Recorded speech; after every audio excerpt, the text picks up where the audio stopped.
Welcome to Chillin' 101. We hope this video helps.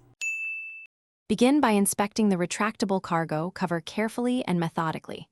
Check the fabric for tears and test the end caps for cracks.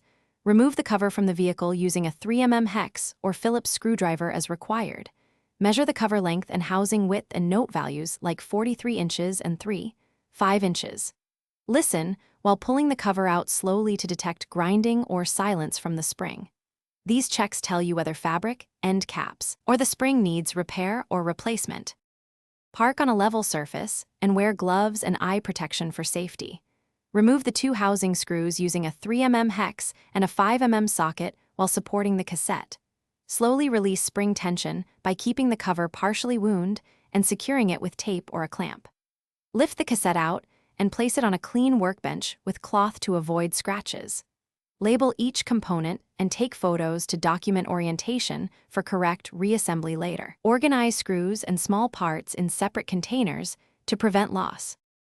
If the spring is broken, source an exact replacement and fit it to the spool. Wind the new spring carefully and set pretension to the manufacturer's recommendation, typically about 8 nm feel. Replace damaged end caps or repair torn fabric with marine-grade contact cement and press for 20 minutes. Reassemble the cassette into the housing, aligning tabs and slots accurately to avoid binding. Torque the housing screws to about 5 nm and reinstall the cover into the vehicle. Test the retract function slowly for smooth travel and correct any final alignment issues. Thanks for watching. Consider subscribing if we helped you.